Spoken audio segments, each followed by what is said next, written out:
नमस्कार दोस्तों, डेट है आज की 4 मार्च 2022 और स्वागत है आपका एडिटोरियल डिस्कशन में। आज 3 इश्यूज हम डिस्कस करेंगे।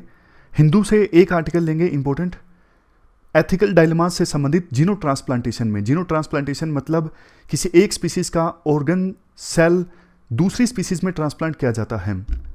दूसरा आर्टिकल हम डिस्कस करेंगे बिजनेस लाइन का कॉर्पोरेट गवर्नेंस से संबंधित, और तीसरा आर्टिकल इंडियन एक्सप्रेस का एलपीजी के अल्टरनेटिव से संबंधित। लास्ट में स्टैटिक क्वेश्चन जो आपको अटेम्प्ट करना है, what do you understand by corporate governance, what are the weaknesses in corporate governance in India, और लास्ट में सरकार के द्वारा जो स्टेप्स लिए गए हैं कॉर्पोरेट गवर्नेंस को इंप्रूव करने के लिए उनको भी डिस्कस करना है। 250 वर्ड्स में आपको इस क्वेश्चन का आंसर देना है। कोट है आज का आर्थर सी क्लार्क का। इन्होंने बोला था, civilization will reach maturity only when it learns to value diversity of character and of ideas. कोई भी सिविलाइजेशन अपनी मेच्योरिटी के लेवल तक देखो तब पहुंचेगी जब वो सिविलाइजेशन अलग अलग करैक्टर और अलग अलग आइडियाज जो है उनकी वैल्यू करना सीखे। टॉलरेंस से संबंधित ये कोट है। जब भी आपको ऐसे में या फिर एथिक्स में टॉलरेंस से संबंधित कुछ लिखना हो ना, तब आप इस कोट का इस्तेमाल कर सकते हो। वैसे देखो, एक लाइन आपने सुनी होगी, हिंदी वाली लाइन है, चमन में इख्तलाते रंगों से बात बनती है, हम ही हम हैं तो क्या हम हैं, तुम ही तुम हो तो क्या तुम हो। मतलब बगीचे में अलग अलग रंग के जो फूल हो तभी वो बगीचा देखने में काफ़ी अच्छा लगता है। सिर्फ एक ही रंग के पूरे बगीचे में फूल फैले हुए हो ना, तो फिर शायद वो बगीचा उतना अच्छा नहीं लगेगा। यही चीज़ सोसाइटी पर भी एप्लीकेबल होती है, यानी डाइवर्सिटी की रिस्पेक्ट होनी चाहिए, वैल्यू होनी चाहिए। चलिए डिस्कशन स्टार्ट करते हैं। फर्स्ट इंपॉर्टेंट आर्टिकल साइंस की नई नई डिस्कवरीज में एथिकल डायलेमास से संबंधित है। आप जीएस पेपर 4 के इस टॉपिक से आर्टिकल को रिलेट कर सकते हो। देखो, इसी इशू से संबंधित हमने आर्टिकल डिस्कस किया था 17 जनवरी को। आज जो पॉइंट्स डिस्कस करेंगे वो अलग होंगे, लेकिन पुराना आर्टिकल आपको रिवाइज करना हो तो 17 जनवरी की डिस्कशन में आप पुराना जो आर्टिकल है वो रिवाइज कर सकते हो। शुरुआत में राइटर ये बोलते हैं, आज के समय में देखो साइंस के क्षेत्र में नई नई एडवांसमेंट्स आ रही हैं, लेकिन उनका लाइफ पर काफ़ी बार नेगेटिव इम्पैक्ट भी पड़ता है। बहुत सारे एथिकल इश्यूज भी इमर्ज होके आते हैं, बट उन पर हमारे देश में चर्चा नहीं होती। इलेक्शंस पर ज़्यादा चर्चा है, लेकिन वो चीज़ें जिनका लोगों की लाइफ पर बहुत ज़्यादा इम्पैक्ट पड़ता है उन पर उतनी चर्चा नहीं होती जितनी होनी चाहिए। जैसे एग्जाम्पल दिया जाता है फेसबुक के नए स्मार्ट ग्लासेस का। ये है फेसबुक के नए स्मार्ट ग्लासेस। इसमें क्या होगा, एक बटन को आप दबाओगे और 30 सेकेंड की वीडियो रिकॉर्ड हो जाएगी। फेसबुक इन स्मार्ट ग्लासेस को प्रमोट कर रहा है स्टोरीज के तौर पर, लेकिन देखो कोई चर्चा नहीं कर रहा है कि लोगों की प्राइवेसी का क्या होगा। बहुत से लोग ऐसे होंगे जो वीडियोस में नहीं आना चाहते, लेकिन स्मार्ट ग्लासेस की सहायता से जब स्टोरी बनेगी तो वो भी वीडियो में आ जाएगा। तो ये एक एथिकल इशू है, लेकिन इस पे चर्चा नहीं हो रही है। बट आज के इस आर्टिकल में फोकस है जीनो ट्रांसप्लांटेशन पर। जीनो ट्रांसप्लांटेशन मतलब किसी एक स्पीसीज के कोई सेल, टिश्यू या फिर ऑर्गन दूसरी स्पीसीज में जब ट्रांसप्लांट किया जाता है तो उसे कहा जाता है जीनो ट्रांसप्लांटेशन। फोकस है इस आर्टिकल में एनिमल से ह्यूमन बीइंग में ऑर्गन ट्रांसप्लांटेशन पर। 3 केसेस का एग्जाम्पल दिया जाता है। सितंबर 2021 में न्यूयॉर्क के एक हॉस्पिटल में एक जीन एडिटेड एनिमल की जो किडनी है वो ट्रांसप्लांट की गई ह्यूमन बीइंग में। वो ह्यूमन बीइंग जो था ब्रेन डेड था। काइंड ऑफ एक्सपेरिमेंट पर्पसेस के लिए ये जीनो ट्रांसप्लांटेशन किया गया था। जीन एडिटेड एनिमल कौन था? पिग। पिग की किडनी लगाई गई ब्रेन डेड पर्सन में और देखा जा रहा था क्या ह्यूमन बीइंग में लगने के बाद पिग की जो किडनी है वो काम करती है। तो इसने काम किया। फायदा देखो इसका इतना होगा, यूएसए में 90,000 पर्सन जो हैं वो क्यू में हैं, वो अपना किडनी ट्रांसप्लांट करवाना चाहते हैं, लेकिन उन्हें मिल नहीं रही हैं किडनीज। एक रिपोर्ट के अनुसार तो 1,21,678 लोग लाइन में हैं यूएस में किडनी ट्रांसप्लांटेशन के लिए। अब बात करते हैं दूसरे केस की। यूनिवर्सिटी ऑफ मैरीलैंड में जीन एडिटेड एनिमल का जो हार्ट है वो ह्यूमन बीइंग में ट्रांसप्लांट किया गया। जीन एडिटेड एनिमल कौन था? पिग। अब तीसरे केस की बात कीजिए। तीसरे केस में जर्मनी के एक डॉक्टर ने दावा किया वो एक ऐसा फार्म डेवलप कर रहा है जिसमें जेनेटिकली मॉडिफाइड ऑर्गन्स की वो कल्टीवेशन करेगा ताकि उनका इस्तेमाल किया जा सके ट्रांसप्लांटेशन के लिए। इससे फायदा ये होगा, मेडिकल सिस्टम पर जो प्रेशर पड़ता है ना, उनके पास उपयुक्त कैंडिडेट्स नहीं होते जो अपनी किडनी या फिर हार्ट डोनेट करने के लिए तैयार होते हैं। तो फिर ये सब नहीं होगा, क्योंकि जेनेटिकली मॉडिफाइड जो एनिमल्स होंगे उनके ऑर्गन्स का इस्तेमाल कर लिया जाएगा ह्यूमन बींग्स के लिए। अकेले जर्मनी में 8500 पेशेंट्स ऐसे हैं जो अपना ऑर्गन ट्रांसप्लांट करवाना चाहते हैं, अभी लाइन में हैं। तीनों केसेस में एक चीज कॉमन है, पिग। पिग देखो मेडिकल साइंस के हिसाब से सबसे उपयुक्त है ह्यूमन बींग्स में ऑर्गन ट्रांसप्लांटेशन के लिए। इसके पीछे देखो वैसे तो कई रीजंस हैं, जिसमें से सबसे मेन है पिग और ह्यूमन बींग के बीच में सेलुलर केमिस्ट्री का मैच होना। अब देखो 3 एथिकल इश्यूज यहां पर निकल के आते हैं जिन पर चर्चा होनी चाहिए लेकिन नहीं हो रही है। चर्चा इसलिए भी होनी चाहिए क्योंकि संविधान के आर्टिकल 51A में बोला गया है, यह हमारी ड्यूटी है कि हम साइंटिफिक टेम्पर को डेवलप करें। सबसे पहला एथिकल इश्यू, फर्स्ट इश्यू तो देखो एनिमल राइट्स से संबंधित है। जैसा कि हमने तीसरे केस में डिस्कस किया, जेनेटिकली मॉडिफाइड पिग्स को पाला जाएगा पर्टिकुलर फार्म में ताकि उनके ऑर्गन्स का इस्तेमाल किया जा सके ट्रांसप्लांटेशन में। अब देखो क्वेश्चन ये उठता है, क्या एनिमल्स के कोई राइट्स नहीं है? ये जो सोच है ना कि एनिमल्स को पालो ताकि उनके ऑर्गन्स का इस्तेमाल कर सकें, तो ये तो एनिमल राइट्स के अगेंस्ट है ना। ये तो एंथ्रोपोसेंट्रिज्म वाली फिलोसफी है। एंथ्रोपोसेंट्रिज्म वाली जो फिलोसफी है ना, ये बोलती है नेचर में ह्यूमन बीइंग जो है ना वो सेंटर में है, और बाकी जितने भी लिविंग क्रिएचर्स है ना उनकी वैल्यू तभी है जब वो ह्यूमन बीइंग्स के काम आ सके, अदरवाइज उनकी कोई वैल्यू नहीं है। ये फिलोसफी है एंथ्रोपोसेंट्रिज्म। तो जब पिग्स को पाला जाएगा उनके ऑर्गन्स का इस्तेमाल करने के लिए, तो फिर मतलब ये फिलोसफी ऑफ एंथ्रोपोसेंट्रिज्म पे चलने वाली बात हो गई। इसके बाद बात करते हैं दूसरे मोरल डायलेमा की। देखो गांधी जी वीवी सेक्शन की प्रैक्टिस के अगेंस्ट थे। ये वीवी सेक्शन क्या होता है? जो जिंदा एनिमल्स पर एक्सपेरिमेंट किए जाते हैं ना रिसर्च के दौरान, वो होता है वीवी सेक्शन। जैसे चूहे पर आपने देखा होगा कई तरह के एक्सपेरिमेंट किए जाते हैं, तो गांधी जी इस प्रैक्टिस के अगेंस्ट थे। अब देखो दूसरा मोरल डायलेमा ये है, क्या एक इंसान की जान बचाने के लिए एनिमल को मारना उचित है, या फिर क्या एनिमल को बचाना सही है और इंसान को मरने दिया जाए? दोनों में से कौन सी चीज सही है? आज के समय में मेडिकल साइंस इसी प्रकार के मोरल डायलेमा से गुजर रही है, बट हमारे देश में चर्चा नहीं हो रही है। ICMR यानी Indian council of medical research की वेबसाइट पर इस मोरल डायलेमा का कोई जिक्र नहीं है, कोई केस स्टडी नहीं है। अब टाइम आ गया है हम भी हमारे देश की रेगुलेटरी बॉडी से इस प्रकार के क्वेश्चन पूछें ताकि वो भी इस पर पॉलिसी बनाएं। लास्ट में अब आता है तीसरा मोरल डायलेमा, जो कि हमारे देश के हिसाब से काफी ज्यादा रेलेवेंट है। देखो आपने एक चीज देखा होगा अपने आसपास, पिग को ना काफी ज्यादा टैबू माना जाता है हमारे देश में, मतलब डर्टी एनिमल माना जाता है। जो लोग पिग को पालते हैं उनको भी समाज में लो स्टेटस के हिसाब से देखा जाता है। गलत है लेकिन ऐसा है, आपने देखा होगा। अब क्वेश्चन ये उठता है, अगर देखो जब जेनेटिकली मॉडिफाइड पिग्स का जो ऑर्गन ट्रांसप्लांटेशन होगा ह्यूमन बीइंग में, अब बहुत सारी कम्युनिटीज तो हमारे देश में ऐसी हैं जो पिग से और भी ज्यादा दूरी बना के रखती हैं। तो जब उन कम्युनिटीज के पर्सन्स में पिग के ऑर्गन का ट्रांसप्लांटेशन होगा तो वो इसे स्वीकार करेंगे।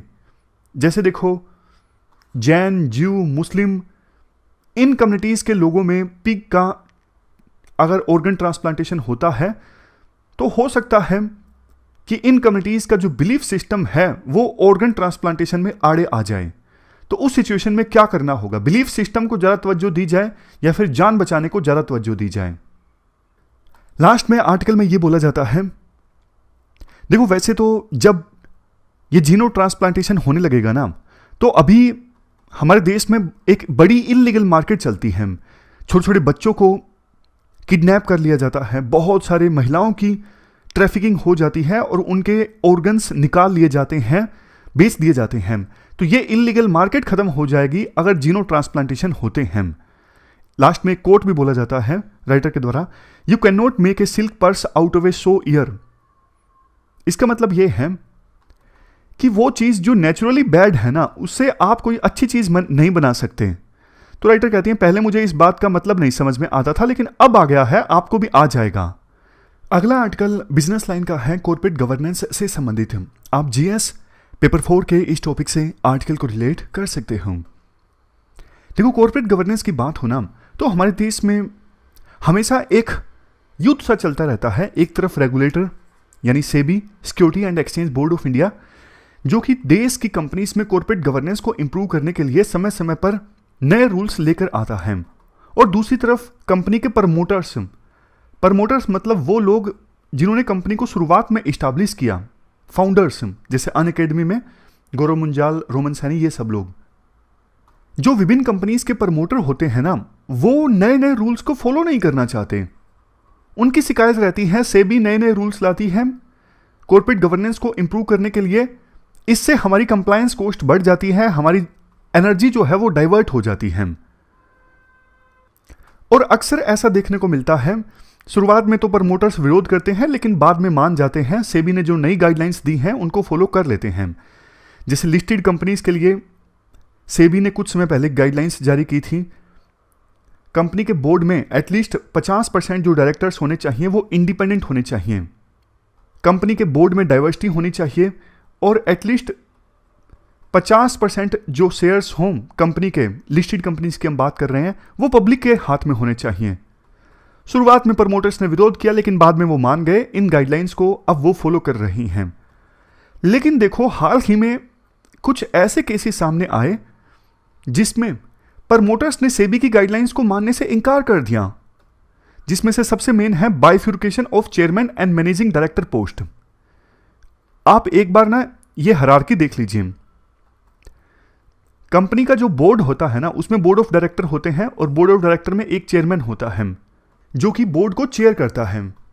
अब देखो, ये जो बोर्ड होता है ना कंपनी का, वो मान लीजिए आप पार्लियामेंट या फिर स्टेट असेंबली की तरह होता है, जो कंपनी के लिए पॉलिसी बनाता है, विजन तैयार करता है।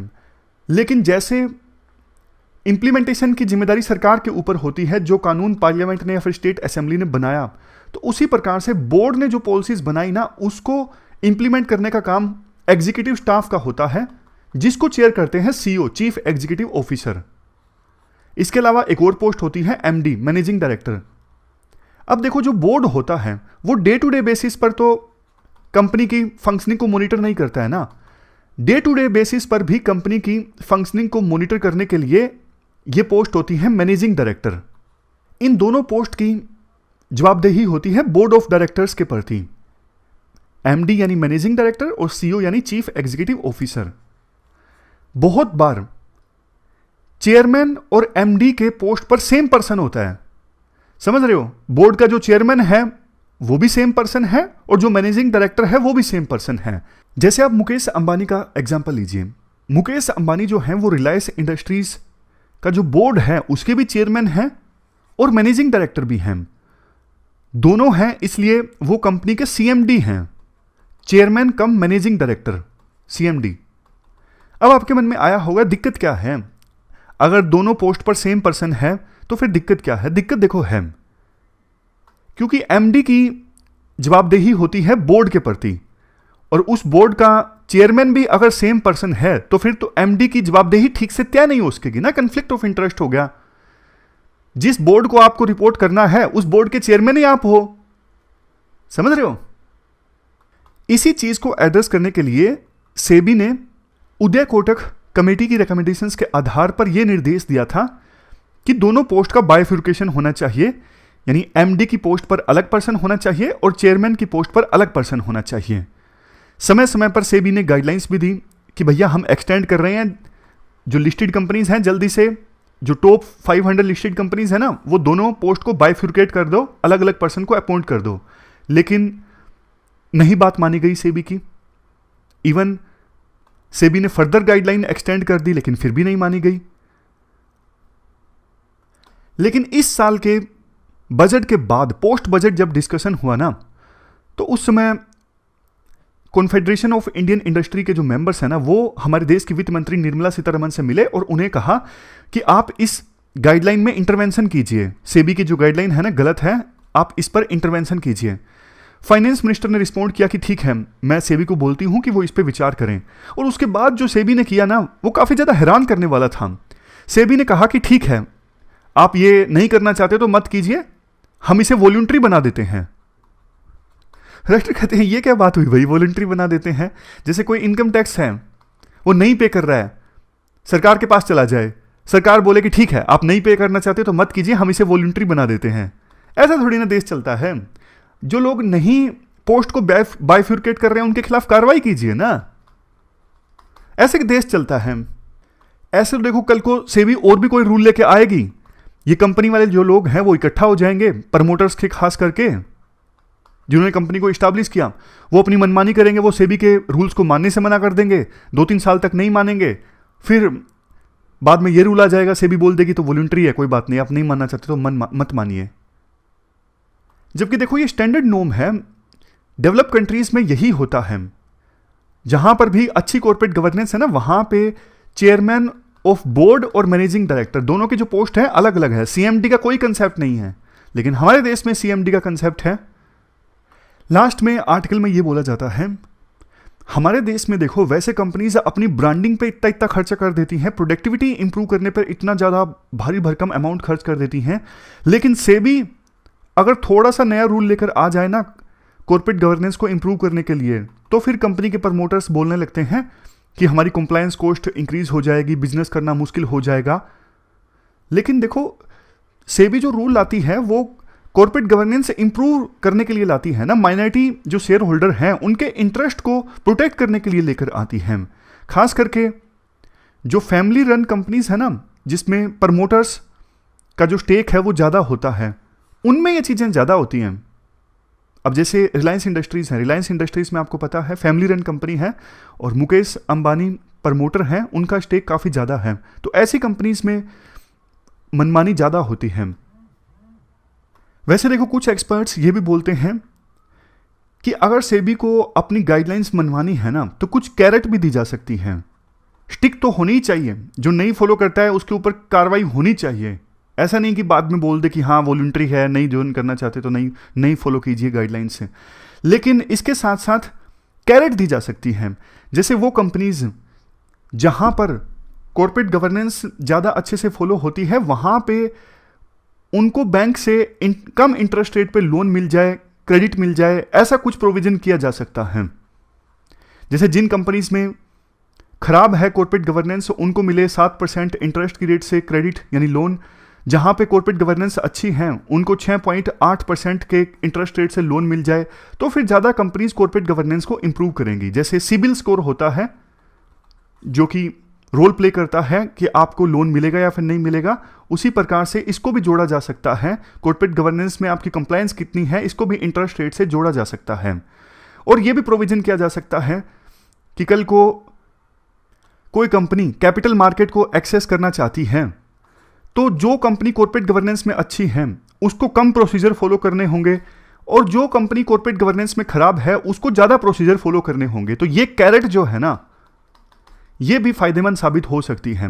जैसे ब्रिटिशर्स ने कांग्रेस के आंदोलन को दबाने के लिए कैरेट एंड स्टिक पॉलिसी का इस्तेमाल किया, उसी प्रकार से सेबी भी अपनी बात मनवाने के लिए कैरेट एंड स्टिक पॉलिसी का इस्तेमाल कर सकती है।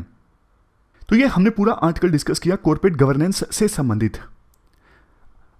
इसके बाद अगला जो हमारा आर्टिकल है ना, वो एलपीजी के इफेक्टिव अल्टरनेटिव से संबंधित है। आप जीएस पेपर सेकंड के इस टॉपिक से आर्टिकल को रिलेट कर सकते हो।